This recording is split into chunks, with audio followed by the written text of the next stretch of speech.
A possible breakthrough on U.S. trade relations with China. Today, Treasury Secretary Scott Bessent says the U.S. has reached a substantial framework of a trade deal with China, which would avoid the U.S. imposing an additional 100% tariff on Chinese imports. The development comes as President Trump is in the midst of a 5-day high-stakes diplomatic trip to Asia aimed at easing trade tensions with Beijing.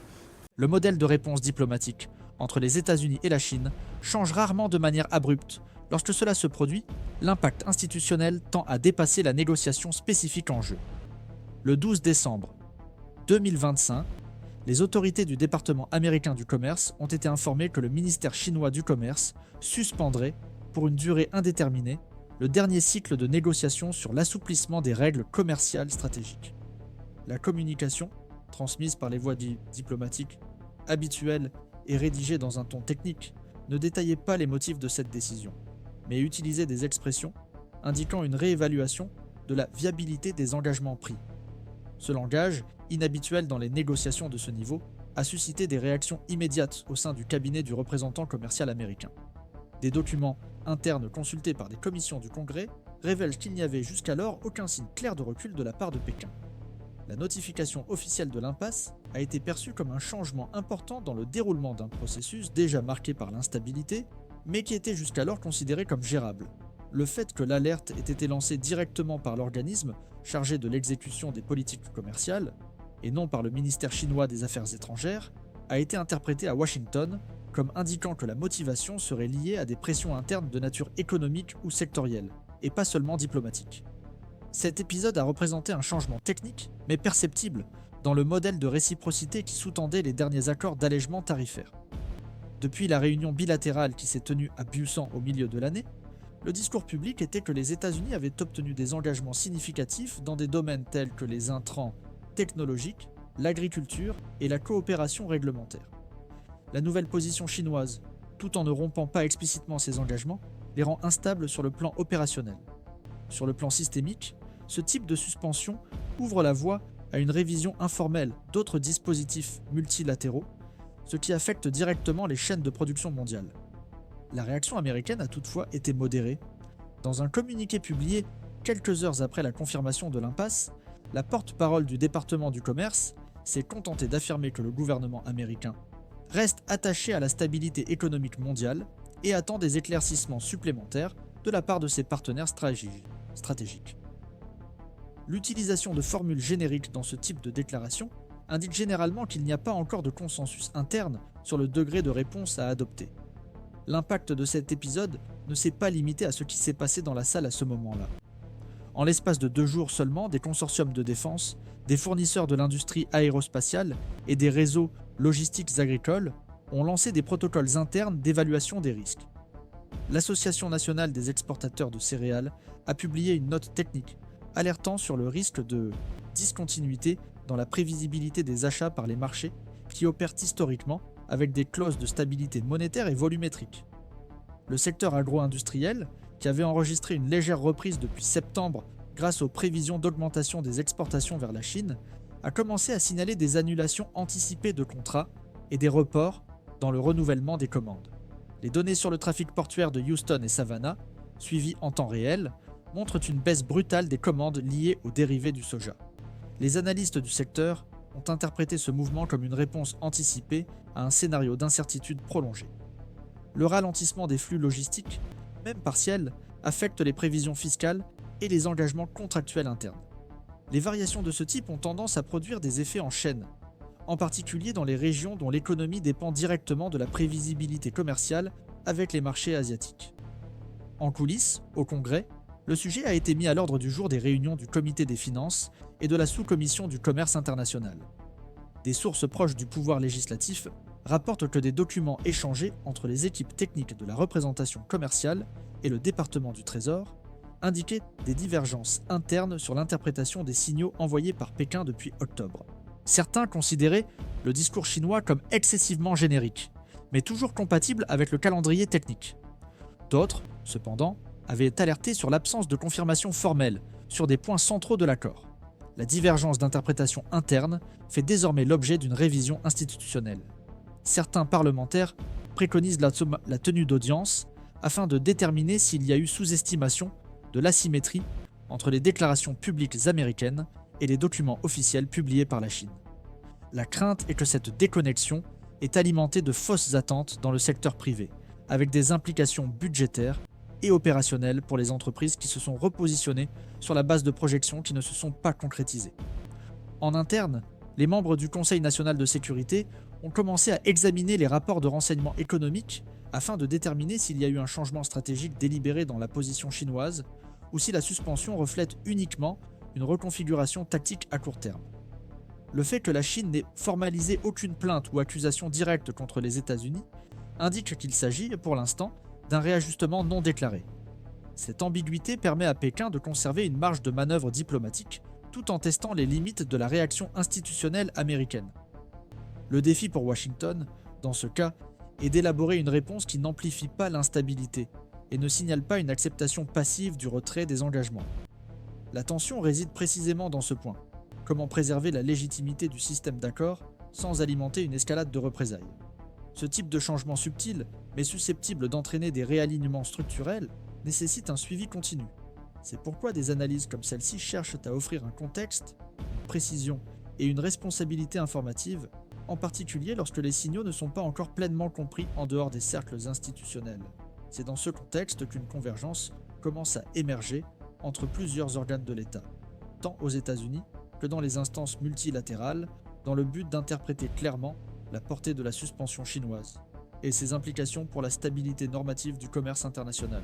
C'est dans ce contexte que différentes instances de l'appareil institutionnel américain ont commencé à rechercher des informations plus précises sur ce que la suspension chinoise représente réellement d'un point de vue systémique.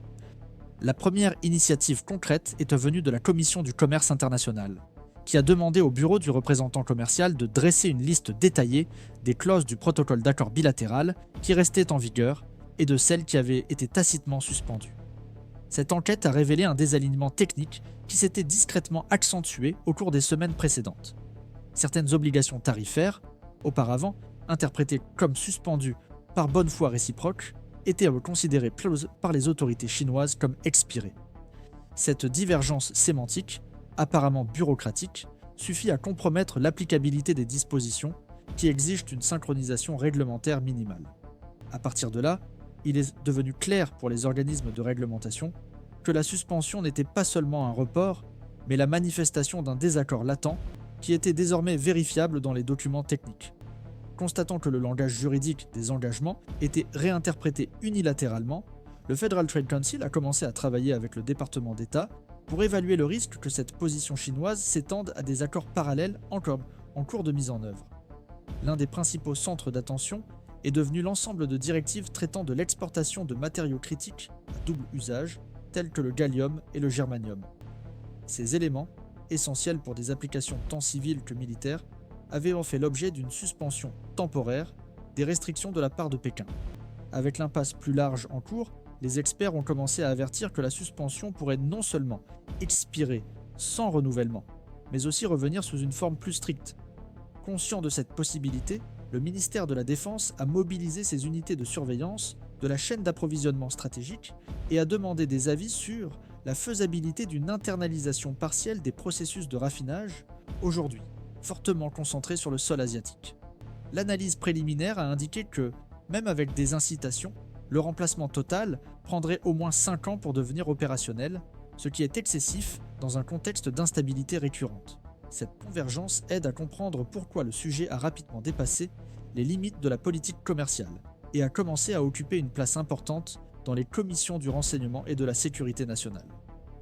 Le Conseil national de sécurité intérieure a convoqué, à titre confidentiel, des réunions avec des représentants de l'agence de cybersécurité et de l'administration de l'énergie afin de discuter des impacts indirects possibles sur les secteurs interdépendants.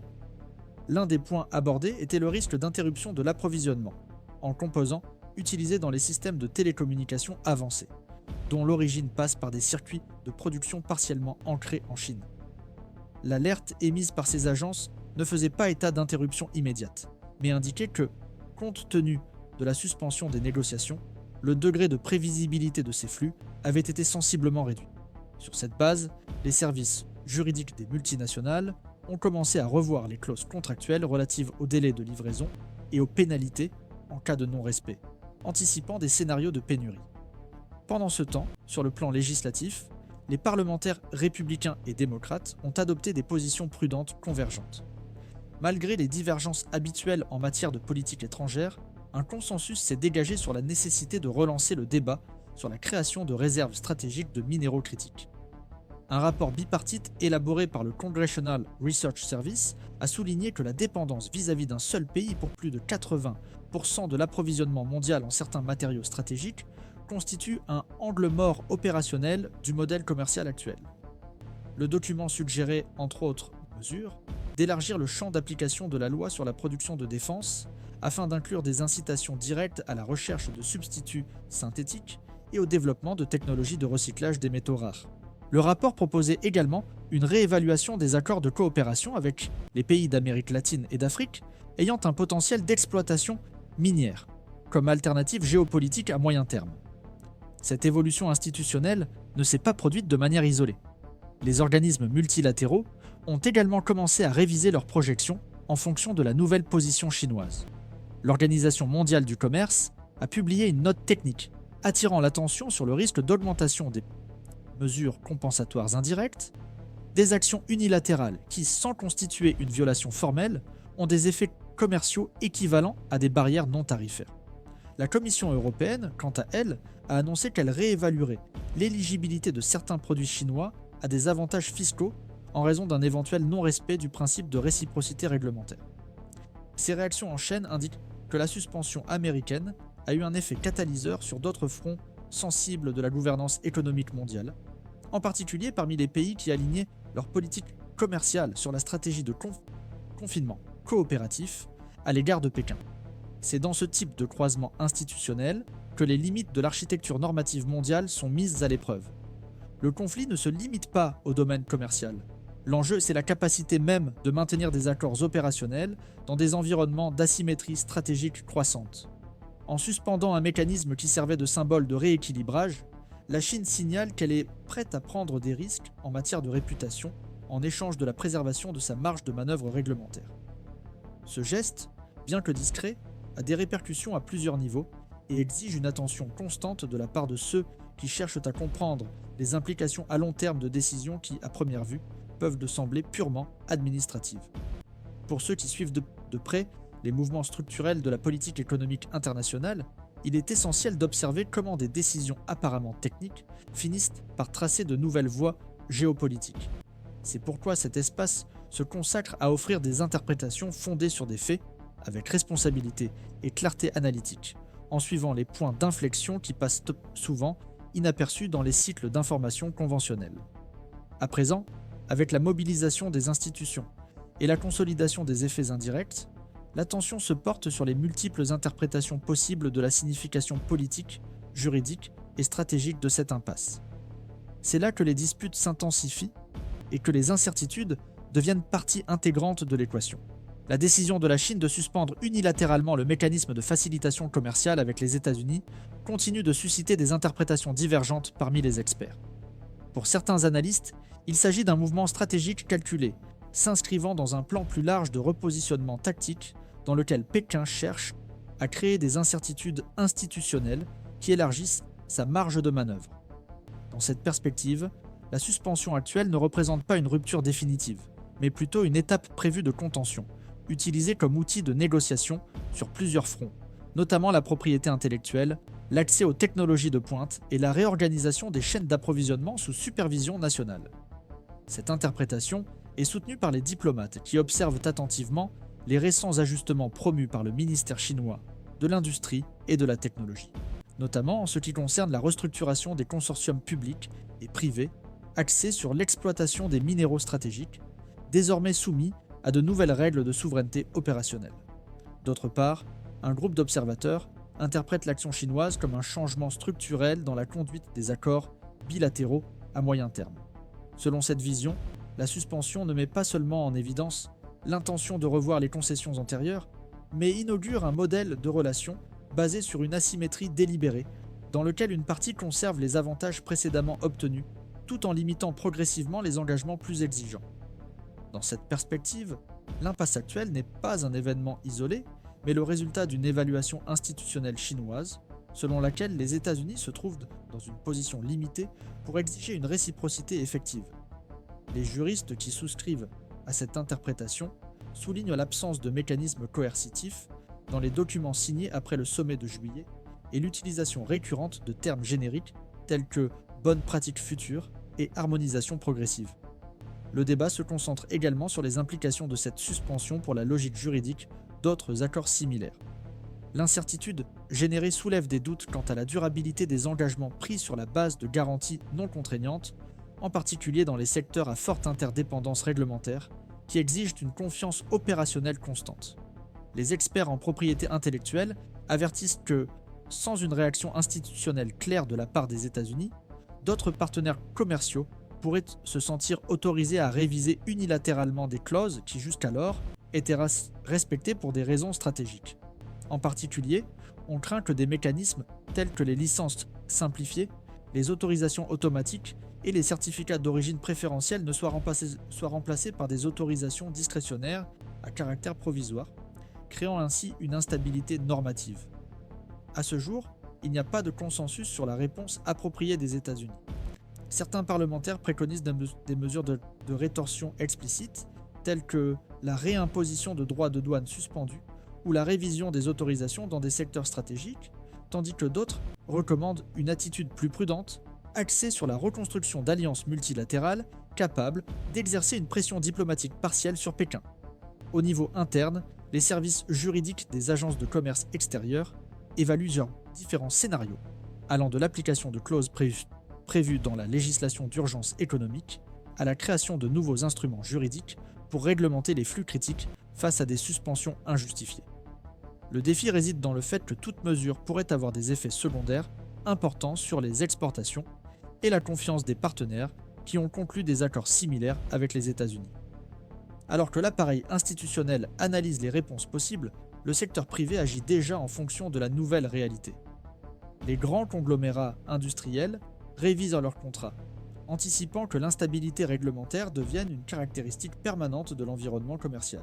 Des rapports internes d'associations professionnelles indiquent que, dans des secteurs tels que les semi-conducteurs, les engrais et les équipements de télécommunications, les fournisseurs ont commencé à exiger des clauses de renégociation automatiques en cas de suspension éventuelle des accords bilatéraux.